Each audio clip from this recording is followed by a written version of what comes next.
Thank you all for coming out tonight, which is the first of what we hope to be many in the future of panels around comic books and graphic novels and pop culture and how they intertwine with comics. And thank you for being out here tonight. My name is Mark Reeves, and I'm going to be your moderator tonight. And I want to introduce you to our panel, and we are very happy to have all of them here to speak to us tonight. So, if it's all right with you, I'm going to give you a little intro for each one of them, and I promise not to run on too long, but I do want to give you a flavor for what their experience is and what their perspective, where they're coming from, but they'll be able to speak to exactly what that is over the course of our conversation. And we are going to make this very interactive, so we've got a great group right here. There's going to be interaction here, there's going to be interaction with you guys, and everywhere around the room, so I'm going to try to foster that and do. I can't do my Oprah joke, I'm doing my best Oprah impression, but she's not doing it anymore. So whoever's the person that does, like, runs around anymore, I don't have a mic, but I'll do my best to do that. So, you know what, I'm going to get the least important person out of the way first, and that's me. I live here in town. I love comics. I've been collecting since I was a little boy in the 70s. I live a few blocks from here, and with my wife and my son, I'm an attorney by day, and at night I've got 6,000 comic books in my house, and a ton of original artwork from artists all over the world that is up in my house, and I go to lots of comic conventions and buy more artwork, and there's no room to put any of it, because we live now in a little 1928 American Foursquare that's very small. So, and I like to give away a lot of comic books as well, because I can't keep all of them. So I give them to schools and to teachers. So if you have teachers that want them for the classes, let me know. You can get in touch with me, and I will hook you up with several dozen books for your time. All right. So with that out of the way, let's start with Professor Foster. Professor Foster is a professor of English at Naugatuck Valley Community College, and he holds a BA from the University of Massachusetts Amherst and a master's from Wesleyan. He is a longtime comic book collector, researcher, historian, and thought leader. He's provided expert commentary to CNN News and National Public Radio, and I'm sure many other outlets in his work, both in consulting and his scholarly interpretations of what he has found through culture over time, has defined him as one of the leading scholars in African American images in American comics. His work has been experienced and appreciated internationally, and he's been in many different venues. He's consulted on historical images of blacks in comics and comic strips and books for the Words and Pictures Museum of Fine Sequential Art in Northampton. Some of you may have been there. It's not far from here. You should check it out. Consulted to exhibit at the Connecticut Historical Society, Heroes, Heartthrobs, and Horrors, which was another great exhibit. And he's also done exhibits. Changing Image of Blacks in comics has been displayed many, many places across the country. I want to thank him for being here, and would you please welcome Professor Williams. Okay, Scott, you were hard to find information about me. I've got to find out. So this is going to be short, but in no way is it demonstrative of our appreciation for you being here.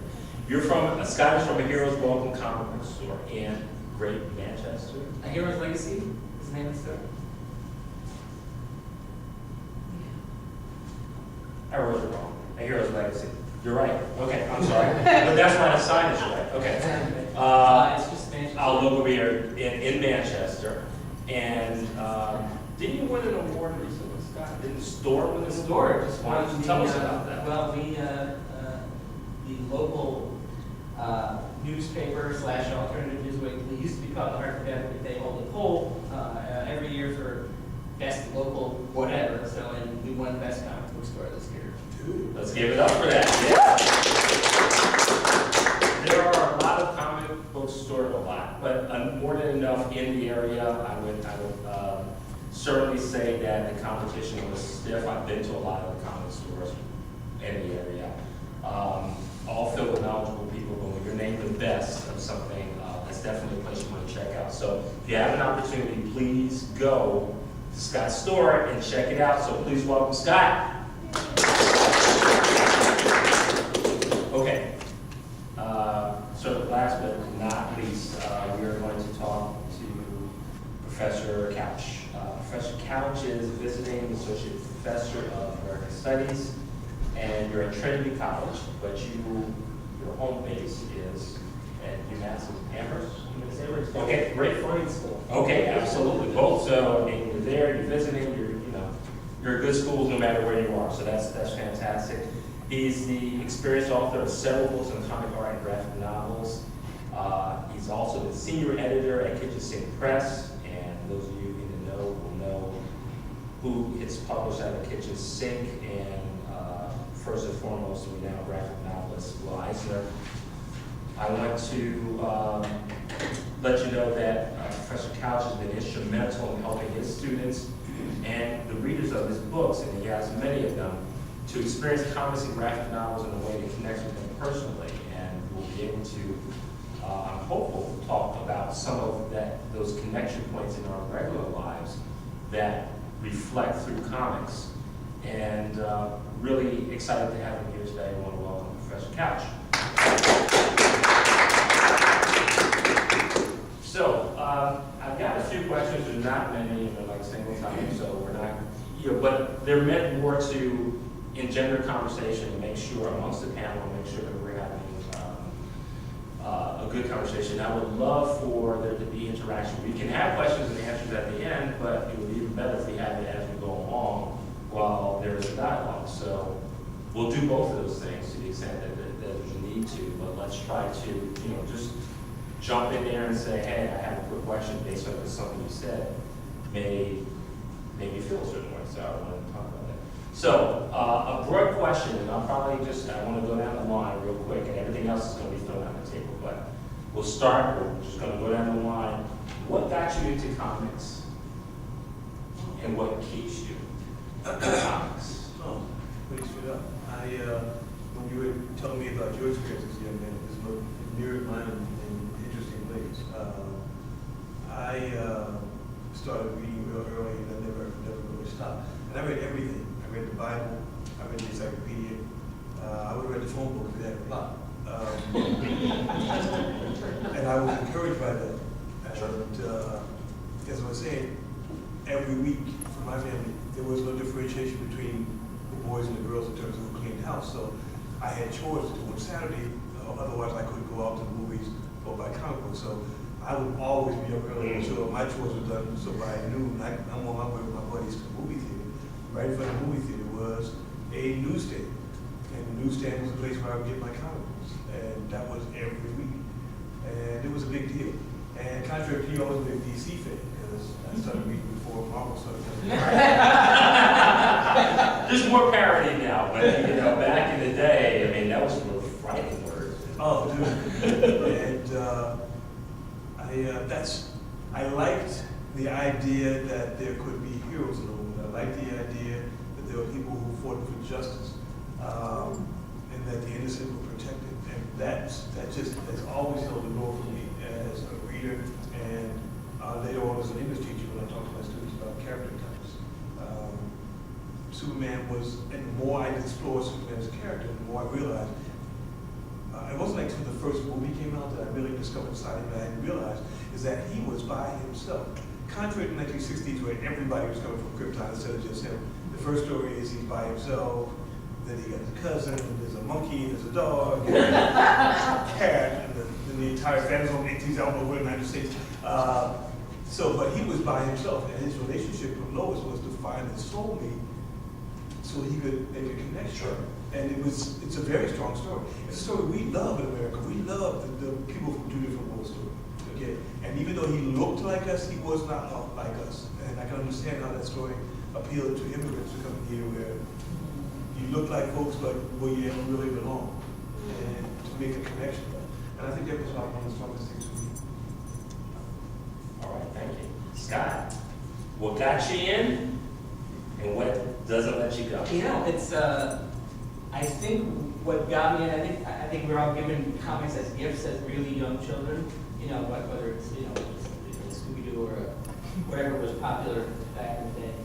But I think I was watching the shows on TV like Super Friends and the reruns of the Batman sitcom and stuff, and I think I wanted to continue those adventures. That's what made me go and venture into the store on my own and spend my hard-earned allowance money on comics, rather than just have them just, you know, randomly being, you know, whoever my uncle thought was I would like, you know. But the first comic I bought was a DC Super. This was my own money. DC Superstars #7, which had Aquaman on the cover, like standing on a dolphin, like he was using a dolphin as like some sort of vehicle, which is just interesting. But so it went from there. So, you know, the new shows would come out. Wonder Woman had a show, Hulk had a show, and I'm like, oh, let me read that comic. So it kind of just steamrolled, and one thing leads to another, just like anything else you read, especially Marvel comics. You know, Stan was always writing, you know, see this comic, the e-editor, and then you go buy that one, and then it tells you to go to buy another one. So that's how it started. And I'm kind of a I don't know, a collector by nature. So I kind of love to. If I got one, I kind of have the rest. You know. What keeps me obviously is the store. You know? Yeah. I'm constantly being exposed and re-exposed and re-energized. You get the good stuff, man, before anybody else gets it. And you kind of get a knack after a while Yeah. of picking what you're gonna like, even just by looking at a description and one piece of art. You're like, that's for me, you know. Yep. Excellent. Thank you. Thank you. All right, Professor. What got you in? Well, I'm a little unusual. My parents were science fiction fans. I actually grew up in science fiction fandom. So when I was a young teenager, I met people like Isaac Asimov and like everyone in the science fiction field. Harlan Ellison was a big influence on me as a kid. I saw him a couple times, you know, multiple times at science fiction conventions. He was one of the first people to write about comics seriously. I met all the people that founded Comics Fandom, like Luboff, who did the first fanzine, Nick Thompson, who did the first Comics fanzines. So I just like basically knew everybody, you know, being in the field as a professional, starting as a little kid with my parents. Like the first time I taught a science fiction literature class, there were two women in the class, one of whom was becoming a really good science fiction writer now, but they were kind of like eyeing me because they like knew about science fiction and they thought they had some like English professor that wasn't going to do anything. They kind of said, well, you know, we voted for the Hugos. And I kind of looked at them and I said, I've counted the ballots.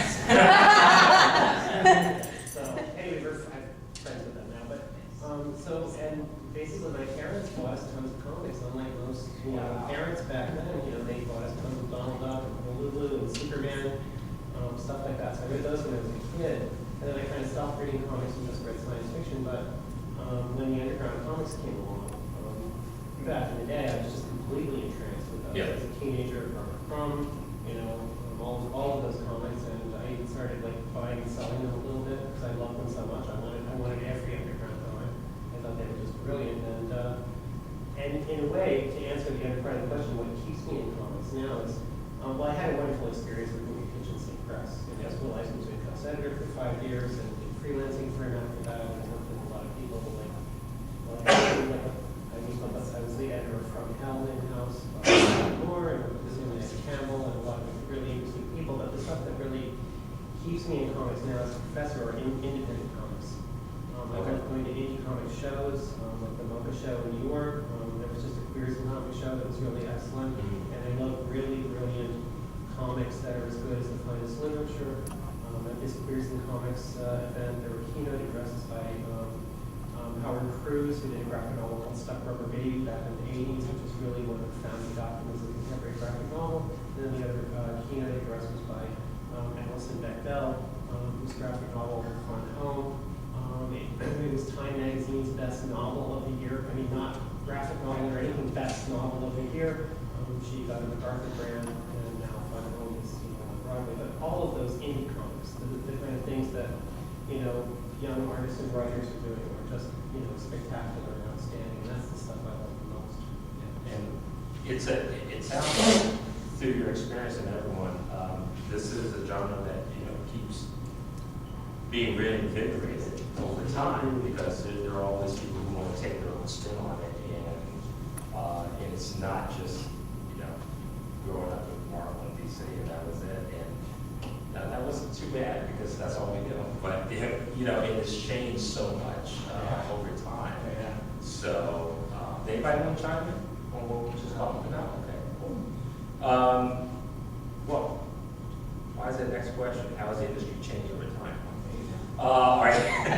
Are there two? Well, here's the thing. It has changed. We know that. But I'm going to put you on the spot. We'll start back here. Two things that, during the breadth of time, the two biggest changes in comics that your opinion. Two things. Not just one. Underground comics. Okay. Underground comics are absolutely influential around the world. There really would not be any kind of contemporary comics that we have now without the American Undergrounds. Robert Crumb, Trina Robbins, Moscoso, all of those people. They are the first comic artists anywhere in the world who believed that they were artists. This was not a job. They were not working for a company. They were working for themselves. They were willing to live in a garret and starve to do comics. And there had never been comic artists anywhere before who believed in that. And now, of course, all comic artists, believe that. So Right. they changed everything for comics by doing that. And then the other thing that I think that really changed comics was the following the undergrounds was the indie comics movement. The Small Press Expo in Baltimore, which I've never been to because it's in September when school starts, but that was an important bellwether, and then all of the indie comics, whether it's from the Hernandez brothers to Allison Bechdel, I think that's like a major change. Now that's personal to me, Right. and there's major things in superhero comics and distribution and stuff like that that are in some ways equally important, but for me, those are the two items. No, that's perfect. Scott, tell us about it. Two things. Well, I think you mentioned the one I feel like I should mention, the advent of the direct market in the early 80s, just because I think it helped keep the industry alive. So can you explain direct market? Direct market, years ago, comics were distributed like magazines are today through newsstands, and they would vie for space on the newsstand with, Field and Street and National Geographic, what have you. And somebody in the late 70s came up with the idea, well, there are a few here and there comic shops popping up, dedicated to this one thing. Let's see if we can't get them all on the same page and distribute to them through this other network. And they gave up a few things, but they gained a lot of stuff in terms of just not having to compete with other things for that money. People were going to the comic store just to buy those things. Now, of course, whoever came up with the idea that returnability was not an option, I don't want to shoot that down. But yeah, So you can't. So explain that. So you can't. you can't. Most comic stores go through this monopolistic comic book distributor called Diamond Comics Distribution, and as a rule, they're the inheritor of this direct market. That they're what's left and standing from the 3 or 4 distributors that started. For some reason, if you're a magazine distributor, you can buy the magazine, and if it doesn't sell, you have to cover up and send it back. Comic stores, pretty much, for the most part, barring a few special deals, buy the comics, and they are stuck with them. So you have to really kind of judge very, accurately what's going to sell to your clientele 2 or 3 months down the road. The space is also a premium there too. And space is a premium now because there's so many comic companies now proliferating, other than the big two. The other thing I wanted to mention that's a big change is I think web comics and the computers and everything has opened up the creative space for everybody. You can, at any level of talent, you can just go and start your own web comic, and you just toil away until you either give up the ghost or you attain some level of professional presentation. But also, web companies also have a number of people on the blogs and websites and news sites about page comics. So without even going out to like quote unquote the general media, you could have people discover you, or you could send them something, listen, take a look at my strip. So depending on how diligent And they know each other. They kind of network together. So if you go out and read a web comic by one guy, he'll have a list of links to like other comics that he reads or other comics that his friends do. And it's just a never-ending like string of quality things that are available for pretty much nothing. And then, you know, if they're popular enough, they can sell ad space, or they can do their Kickstarter funding programs, self-publish. It's just so, I mean, it's unheard of. I mean, there's no barrier between, you know, fan and professional, you know, creator. Is that largely viewed as a synergistic relationship with traditional comics, or is it viewed as kind of maybe a rising threat, or? I don't think it's a threat. That's such a great question. I think it's a threat. I don't think it's, because so many of the people who started out as webcomics are kind of journeying towards being, you know, official, you know, creators in self-publishing and other, you know, like a lot of people like the girl that writes Squirrel Girl. She started out as doing a webcomic called Nimona, and now she's working for Marvel, you know. So you never know where you're going. Okay, For thanks, people- Scott. And I just want to tell you what he was saying. For people who've seen the movie Undercover Brother, it started off as an animated comic strip on the web, and got picked up because, like I said, you never know. I don't think the young people today, I hope not, are as obsessed with getting rich as they are with being artists. You know, but it's easy to say. Because I have people ask me all the time, what kind of comic should I do that I can sell to somebody else? I said, that's a question I really get answered. That changes daily. And the most important thing is, what kind of story do you want to tell? And should be the first place you look at this thing. The two things I thought, well, two big things. Hard issues. One is that in the beginning of comics and for the longest time, the only voices we heard were those of the white writers and artists, the white publishers. And you only could see people of color, and you could only see women in various different roles, and the social pressure was not to change them. There were a number of women who worked in the, you know, in the dungeons of the comic book, you know, manufacturers, but unless we know people who were with them, we will never know who they were. It's a gentleman named Hollingsworth, Alvin C. Hollingsworth. He drew for Dell. He also drew, he started when he was like in his teens, he was 17. Who knew? So comic books did have a kind of a positive in that if I just sent my art to you, you just sent me a check. You didn't care who I was. You know? That's how Jim Shooter got his job. And what was the guy that did the cartoons for Esquire for years and did it for Cleveland? Black artist, you know, and he did really attractive white women, which under the social stigma of the 30s, 40s, 50s, 60s, and 70s, you would never be able to do, but they loved his work. Inclusion, I would have to say, is that when you started getting voices from every place, then we didn't have to worry about somebody else representing me. I could do it myself. Milestone Comics in 1993 struck an amazing deal with DC Comics. They were creating a comic book of diverse comics. Everybody said, oh, it was the black company. No, they had characters who were Israeli, black, and, you know, Native American. Yeah, they went all through the spectrum, but they're black.